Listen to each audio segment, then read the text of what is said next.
Ya, Assalamualaikum warahmatullahi wabarakatuh. Selamat pagi, salam sejahtera untuk kita semua, salam sehat. Ketemu lagi pagi ini untuk program ngomong lancar, nulis lancar bahasa Inggris dengan metode rumus. Ya, pada pertemuan pertama kita sudah berlatih, mempelajari dan berlatih.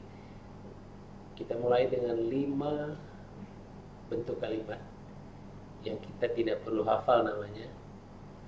Kemudian 4 perubahan kata kerja. Ya, sekarang kita lihat perubahan kata kerja. Eh, Kalau V ini kata kerja, maka dalam bahasa Inggris itu ada, kita buat di sini ada empat bentuk ya.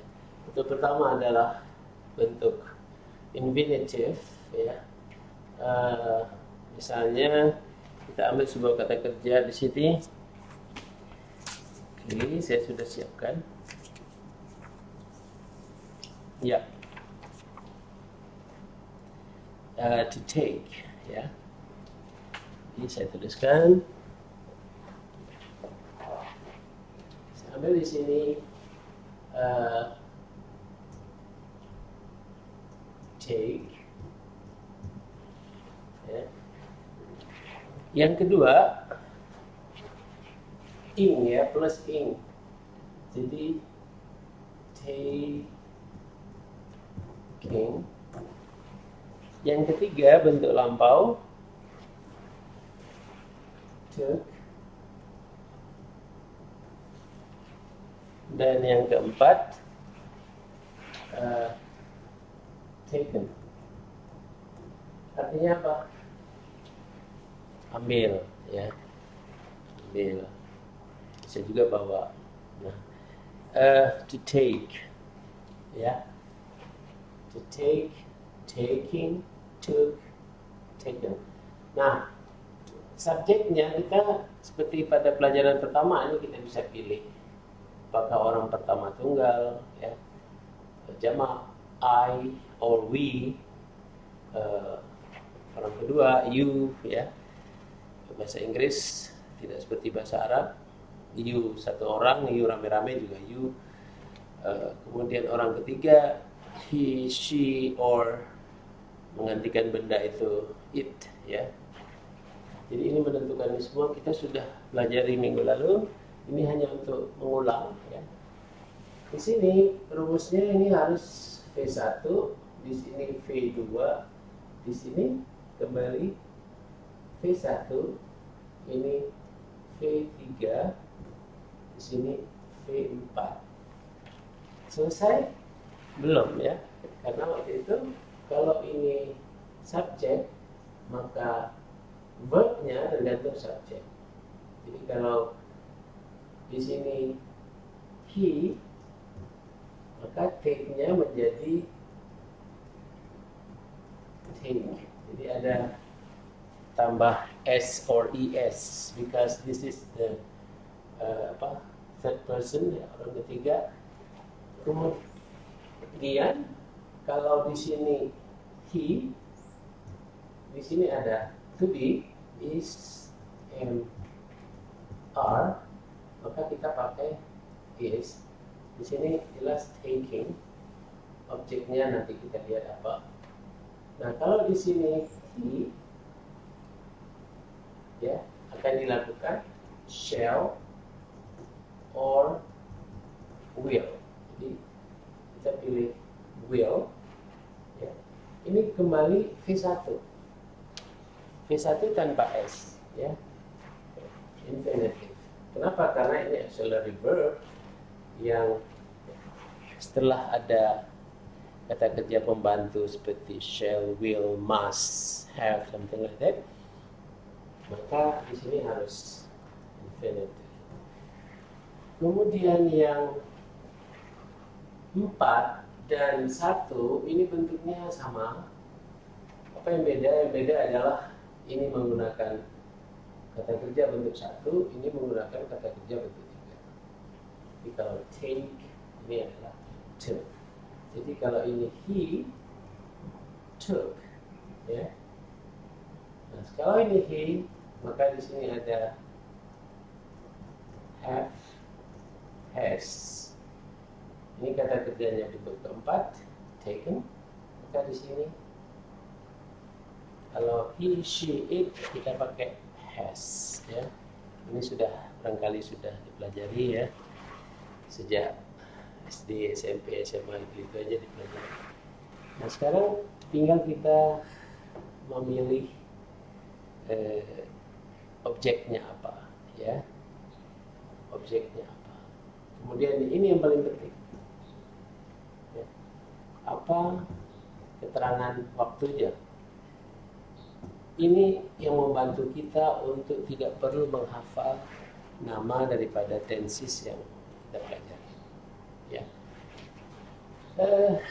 Saya katakan objeknya, ayo kita lihat. He takes a shower.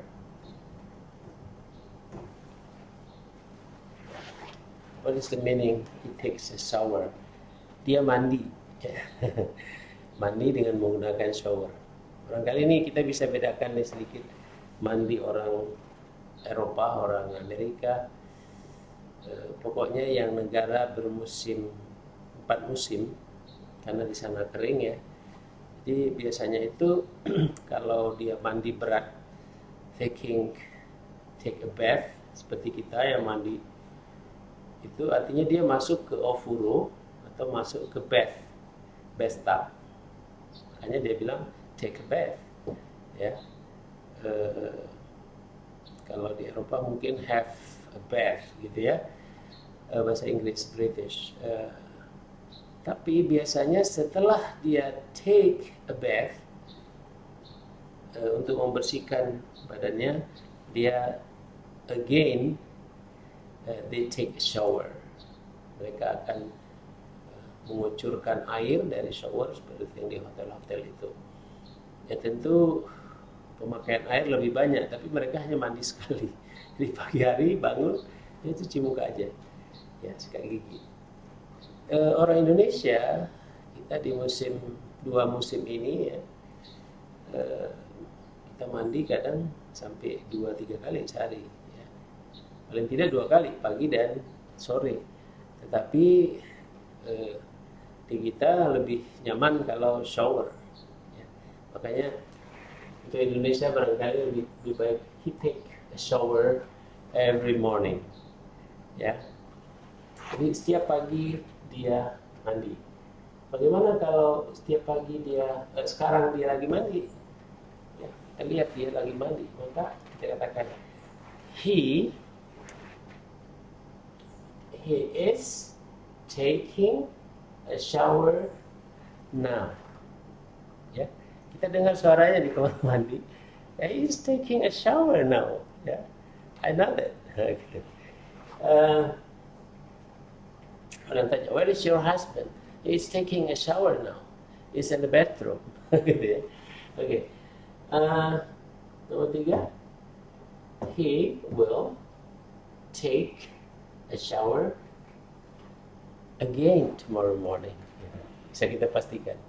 Kemudian yang keempat, ini 3 dari yang keempat. Kemarin dia mandi. Ya, hari ini belum. Gitu ya. She took a shower yesterday morning. Kemudian di sini she has taken a shower already. Kita tahu ini rambutnya pun masih basah, masih pakai handuk gitu ya. She has taken a shower. I prove it. Ya, I know you have taken a shower. Jadi dia menyatakan ini. Lihat, kita menggunakan struktur bahasa yang benar, tetapi kita juga bisa ngomong ya dengan benar. Tapi dalam bicara ya, in conversation, pronunciation, spelling itu sangat penting. Kalau tidak, ini susah dipahami terutama oleh native. Jadi kalau kita sekarang ini kan kita bisa pesan secara drive thru ya, mobil lewat jendela kita bisa pesan. Bayangkan kalau Anda di Amerika atau Anda di London, di Inggris, tentu ini menggunakan pronunciation negara masing-masing.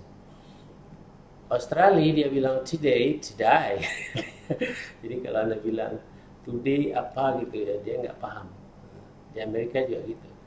Jadi kita harus menyesuaikan dengan bagaimana pronunciation di sana.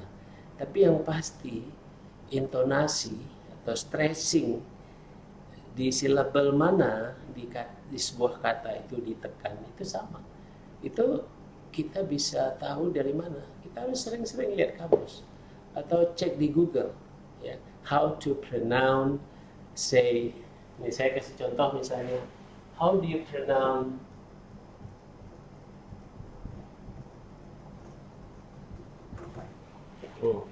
satu lagi, how do you pronounce ini.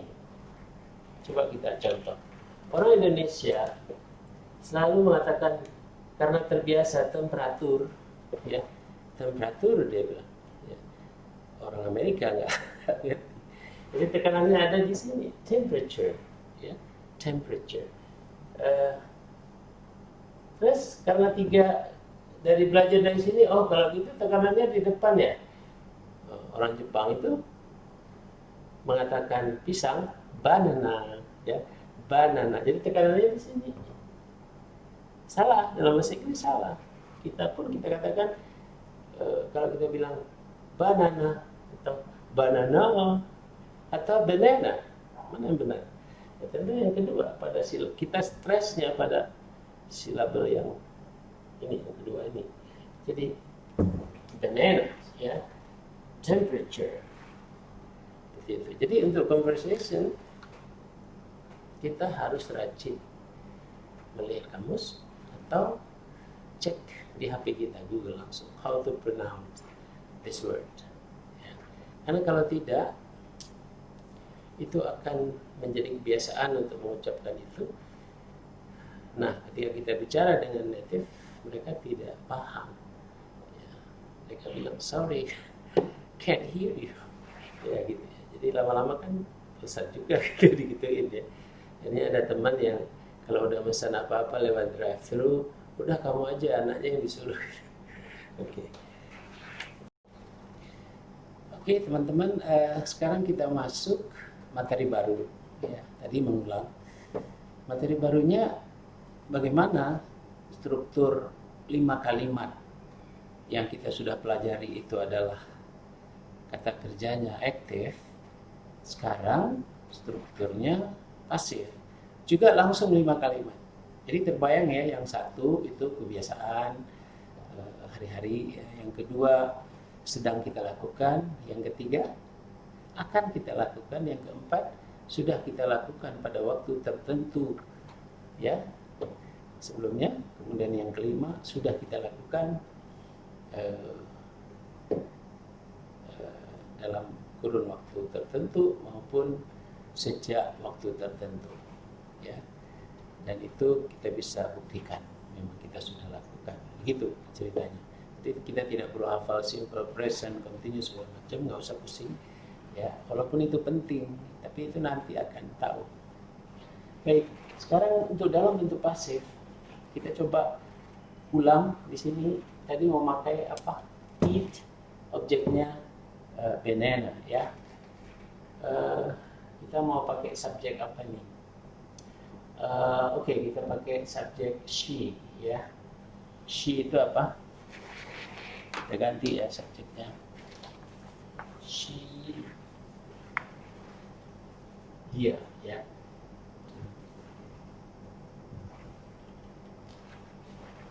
Oke. Kalau di sini she eats ya, eats pakai s kan, karena she a banana every day atau every morning, maka banana objek, she adalah subjek.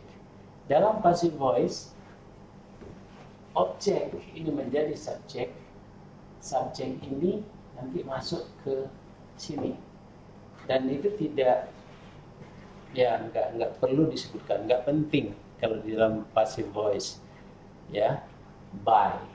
Jadi contohnya gini, sekarang objek ini menjadi subjek. Objek jadi subjek, ya. Subjek ini menjadi pelaku di sini yang tidak penting diucapkan, ya, tidak perlu, tapi boleh aja diucapkan untuk berlatih. Jadi she eats a banana every day. So di sini menjadi a banana. To be-nya adalah karena a banana kan gantinya it, ya kan? It. Jadi a banana, to be-nya adalah is. Bentuk kata kerjanya semua kata kerja bentuk keempat. Itu kalau passive voice. Jadi forget this one. Semua eaten. So a banana is eaten. Ya, sebenarnya udah pisang itu udah dimakan. Siapa yang makan? Ya, nggak penting. Tapi kalau di sini kita tahu is eaten by, bukan by she, tetapi by her. Jadi she berubah menjadi her. Kalau he berubah menjadi him. You tetap. Kalau we, us, ya kan? Kalau I, me, ya. Oke. Bagaimana dengan kedua? She is eating a banana now. Maka objeknya menjadi subjek, a banana is. Nah, karena ini bentuk kedua untuk mengetahui kan bentuk ini kan, maka ini tetap dipertahankan. A banana is being eaten, ya, by her. Ingat ya, kalau two bananas or a bunch of bananas, maka to be-nya berubah jadi are, jadi jamak. Itu aja. Nah, sekarang bagaimana dengan ketiga? She will eat a banana tomorrow morning. Objek jadi subjek. A banana will be, akan ya, gitu. Akan dimakan. Ini bentuk keempat. Will be eaten. Jadi pasifnya mudah gitu ya. Tetapi terlalu banyak pasif di dalam sebuah paragraf, nanti kita lihat itu paragraf itu menjadi begitu kaku. Ya, ini dilakukan oleh ini, kemudian dilakukan ini, dicampur ini, semua kata kerja dalam bentuk pasif, itu kaku. Saya dulu waktu nulis tesis di Amerika, kebanyakan pasif itu langsung advisor saya, wah ini bahasa Inggris kamu, bahasa Inggris orang apa katanya, ya orang asing lah gitu ya, kita terlalu terikat dengan rule itu. Kita harus mix, ya. Jadi di sini menjadi apa tadi? The banana will be eaten. Kalau di sini gimana? A banana was. A banana. She ate a banana. Ya, perlu konsentrasi. Di sini menjadi a banana. To be-nya was a word. Was, ya kan? A banana was eaten. Ya, okay, eaten by her. How about number 5, the last one? You can do it. Yeah. She has eaten a banana already. Maka a banana tetap dipertahankan have atau has, tergantung. Karena ini tadi a banana singular berarti has.